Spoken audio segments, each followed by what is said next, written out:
기도드립니다. 아멘. 오늘은 악인의 형통에 관하여 라고 하는 제목으로 우리가 하나님 말씀을 듣겠습니다. 신앙생활을 하다 보면 한 가지 이해할 수 없는 일이 있는데, 그게 악인들이 왜 잘 되는 것처럼 보이느냐라고 하는 것이죠. 하나님의 뜻대로 산다고 하는 사람들 가운데 고통당하고 뭔가 일이 안 풀리는 것 같고 참 많은 어려움들이 있는데, 예수도 안 믿는 사람들은 돈도 많이 벌고 또 인기도 있고, 그리고 가정에 무슨 고난도 별로 없는 것 같고, 그런 생각이 드는 경우가 있습니다. 사실 제가 성도들 가운데에서 이런 문제 때문에 신앙생활을 참 힘들어하는 분들이 꽤 있었습니다. 이렇게 하나님께 헌신된 사역자라 할지라도 그런 모습들을 보면 가끔씩 낙심이 될 때가 있죠. 우리가 오늘 본문을 살펴보면 오늘 본문에도 이와 비슷한 내용들이 등장합니다. 바로 아합이 그렇게 못된 짓을 하고 바알을 섬기고, 그리고 그렇게 하나님의 선지자를 죽임에도 불구하고, 오늘 본문은 이제 제가 어제도 살짝 말씀드렸지만 언급했지만, 이 아합 왕이 아람과의 전투에서 정말 기적적인 방법으로 하나님의 도움으로 승리하는 내용이 기록되어 있기 때문에 그렇습니다. 솔직히 저의 입장에서는 상당히 불편했습니다. 좀 하나님이 좀 징계를 하셔야 되는데 오히려 복을 주는 내용들. 어제는 제가 무조건적인 하나님의 은혜에 대해서 제가 말씀을 드렸는데, 오늘은 조금 더 이 부분을 가지고 현실적인 문제, 악인의 형통을 우리가 어떻게 봐야 하는지를 중심으로 하나님 말씀을 우리가 보고자 합니다. 자, 오늘 본문에 보면 이제 드디어 아람 군대와 이스라엘의 전쟁이 벌어집니다.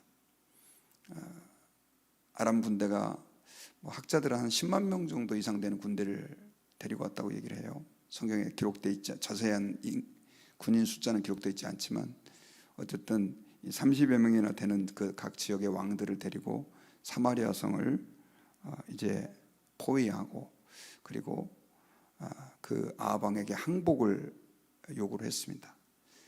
군사가 얼마 되지 않았기 때문에 아합 왕은 3년간의 가뭄이었으니 얼마나 나라가 힘들었겠어요. 그러니까 서바이벌 하기도 힘든 그런 상태였는데, 처음에는 항복을 하려고 그러다가 그 지도자들을 모아놓고 회의를 해보니까 그렇게 하지 맙시다 라고 제안을 해서, 결국 우리가 그렇게 못하겠다, 당신이 요구하는 대로 못하겠다 거절을 하다 보니까 아람 군대가 이제는 군사를 모아서 이제 본격적인 전쟁을 하려고 하던 그런 차에, 이제 오늘 본문에 보면 한 하나님의 선지자가 이스라엘 왕 아합에게 나와가지고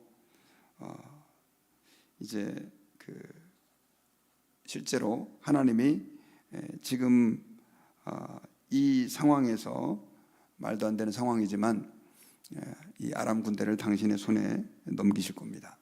그리고 이걸 통해서 하나님이 어떤 분인가라고 하는 것을 드러낼 것입니다 라고 하는 예언의 말씀을 줍니다.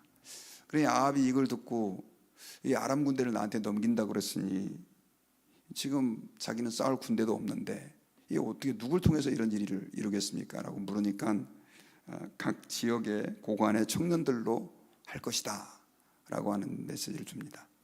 여기서의 청년은 꼭 젊은 영어덜트만을 의미하는 게 아니라 아주 젊은, 아주 훈련 잘 된 군사들을 통해서 그 일을 이룰 것이다 라고 그렇게 예언을 한 내용이에요. 그래가지고 각 지방의 이 고관에, 그러니까 지위가 좀 높은 그런 관리들의 청년들을 아마 그 관리들의 특전사같이 그런 군사들을 모았더니 한 232명이 있었습니다. 그래가지고 이제 그들을 모아가지고 이렇게 군사를 이렇게 모을 수 있는 데까지 모아보니까, 그렇게 훈련된 군사는 232명이고 나머지 전투에 참여할 수 있는 사람을 모아보니까 7,000명 정도라. 사실 7,232명이죠.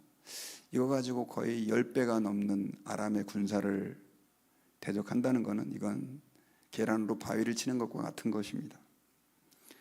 그런데 어쨌든 이래도 죽고 저래도 죽느니 한번 싸워보자 라고 하는 마음으로 이제 아합은 군사를 이끌고 그 베나닷에게 공격을 해 가는데 16절에 보면 공격한 시간이 정오입니다. 낮 12시예요. 원래 보통 소수의 군대를 가지고 다수를 이기려고 한다면 밤에 몰래 기습을 한다든가 이렇게 해야 되는데 한낮에 대낮에 베나닷의 군대를 향해 갑니다. 도대체 어떤 마음으로 그렇게 했는지 모르겠지만 너무 다급하니까 선지자의 말을 또 믿었을 수도 있고요. 그렇게 해서 전투를 해 나아가는데 또 그 시간에 또 베나닷은 아마 이스라엘이 아무런 저항을 하지 못하니까 완전히 마음이 해이해졌던 것 같아요. 대낮에 아마 점심 먹고 그랬는지 하여튼 술을 마시고 취해 있었습니다.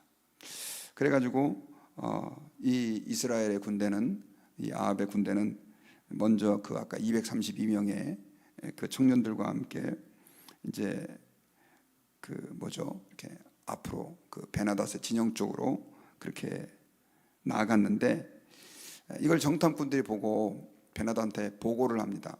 지금 저기 사람들이 좀 옵니다. 그러니까 이제 소수가 워낙 인원이 소수였다 보니까 이 아람의 베나닷은 저 사람들이 지금 우리한테 항복하려고 화해하려고 오는 건지 아니면은 다른 이유 때문에 왔는지 모르겠지만 어찌됐든 간에 그들을 잡아라 이렇게 이제 명령을 내리게 되죠. 그런데 실제로 그 청년들을 중심으로 해가지고 성경에는 어떻게 전투를 했는지 구체적으로 기록되어 있지 않지만 결국 이들을 중심으로 이 아람의 군대를 치는데 20절과 21절에 보면은요, 각각 적군을 쳐 죽임에 아람 사람이 도망하는지라. 이스라엘이 쫓으니 아람 왕 베나닷이 말을 타고 마병과 더불어 도망하여 피하니라. 이스라엘 왕이 나가서 말과 병거를 치고 또 아람 사람을 쳐서 크게 이겼더라. 이렇게 기록되어 있죠. 말도 안 되는 전쟁에서 하나님은 대승을 거둘 수 있도록 그렇게 이스라엘의 아합 왕에게 은혜를 베풀어 주는 장면이 기록되어 있습니다.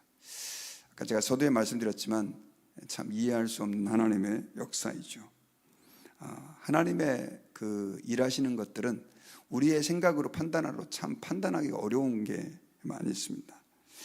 그런데 어제도 제가 잠깐 말씀드렸지만 하나님은 그 범죄한 아합을 바로 심판하지 아니하시고 어떻게 말하면 처음에는 3년 가뭄 그리고 그 이후에 비를 내려주시고 또 엘리야를 통해서 하나님만이 참신이신 것을 갈멜산에 그 바알과 아세라의 선지자들과 대결을 벌임으로 인해 가지고 불을 내려주셔서 살아계심을 보여주셨었어요.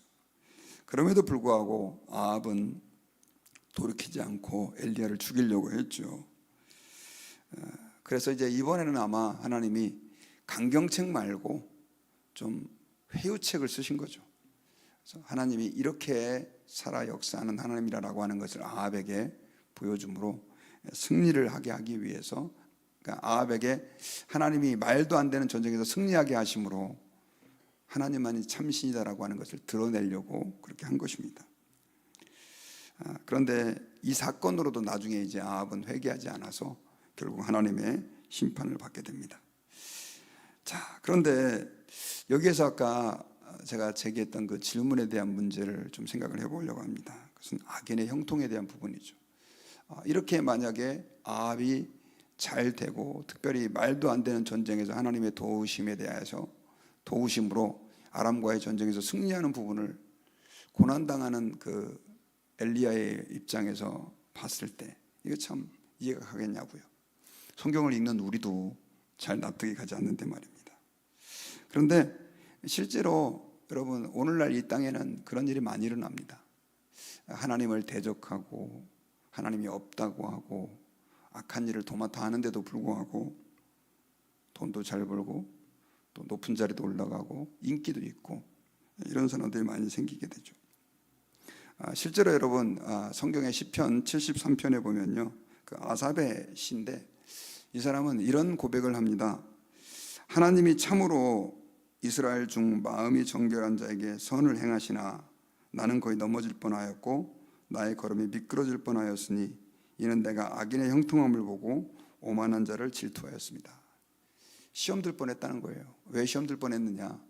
악인들이 너무 형통하고 의인이 고난을 당하는 걸 보고 내가 시험 들 뻔했다는 것입니다.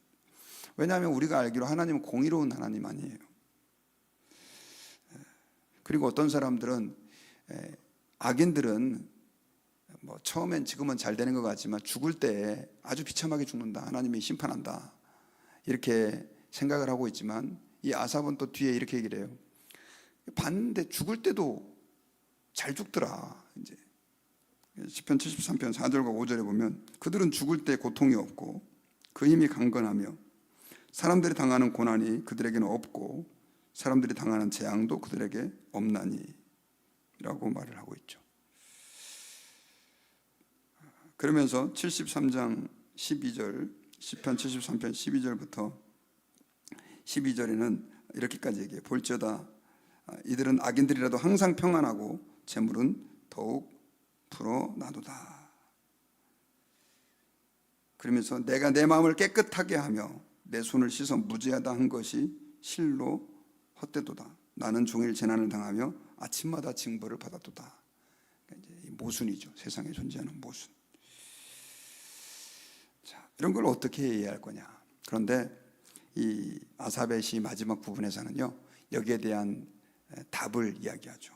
17절부터 뒤에 보면 하나님의 성소에 들어갈 때야 그들의 종말을 내가 깨달았나이다. 주께서 참으로 그들을 미끄러운 곳에 두시며 파멸에 던지시니 그들이 어찌하여 그리 갑자기 황폐되었는가.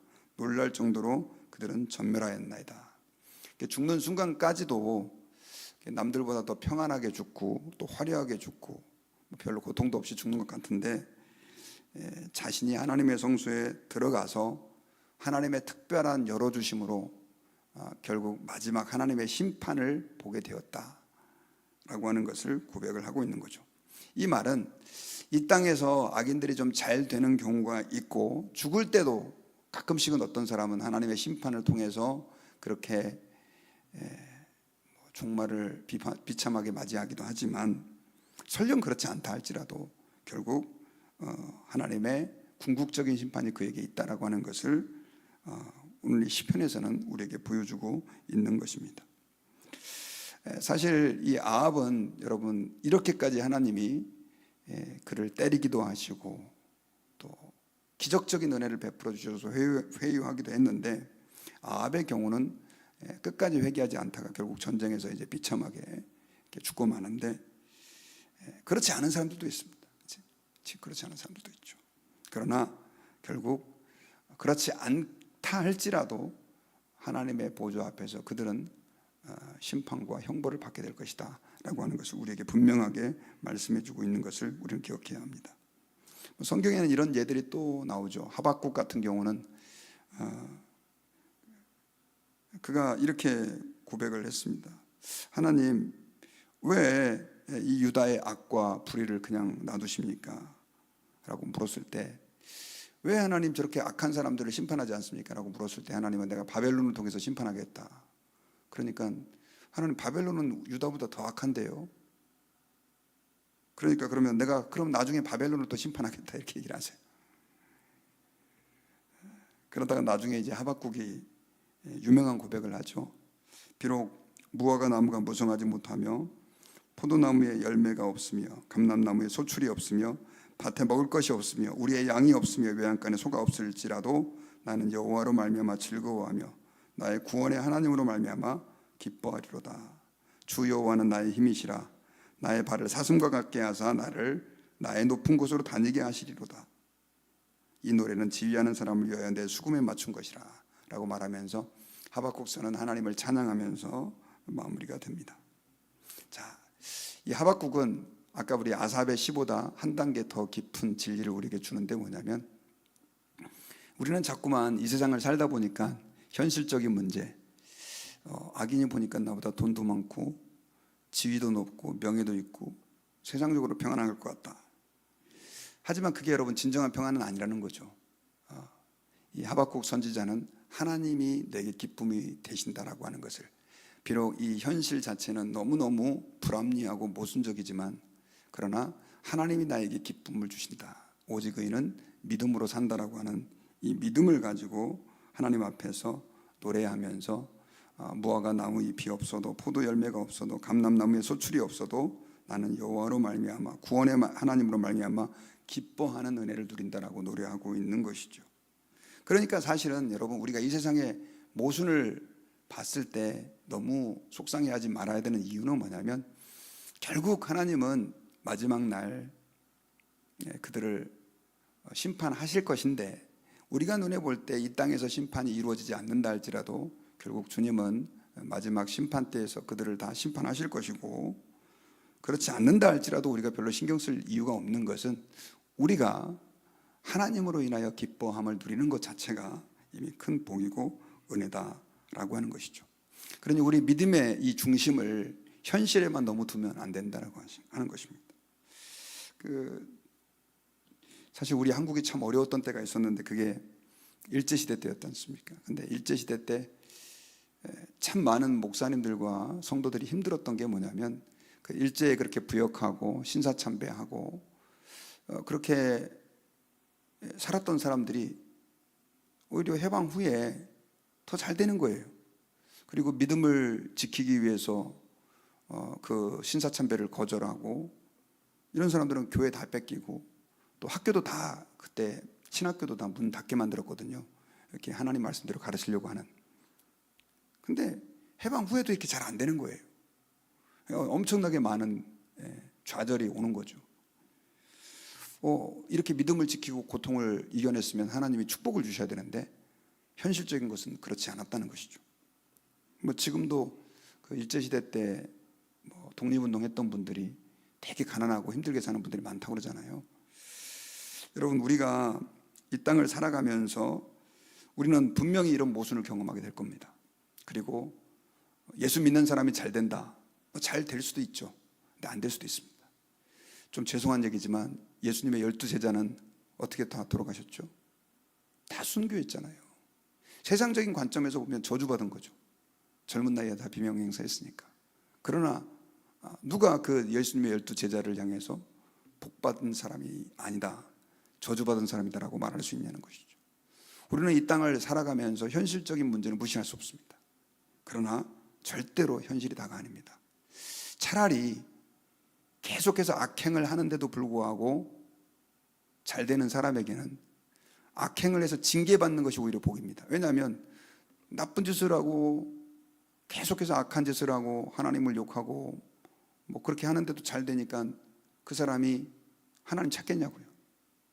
그 로마서 1장에 보면은 그 악한 사람들을 그 정욕대로 내버려뒀다, 이런 표현을 사용하는데, 잘못했는데도 불구하고 하나님의 징계가 없어요. 이게 더 큰 저주인 거죠. 그러므로 여러분, 가끔씩 우리 인간이 실수할 수 있고 또 범죄할 수도 있는데, 그때 하나님의 징계에 매가 있다는 것은 은혜입니다. 그러니 너무 악인의 형통을 부러워하지 말아야 돼요. 그리고 그런 사람들 때문에 불평하지 말아야 됩니다.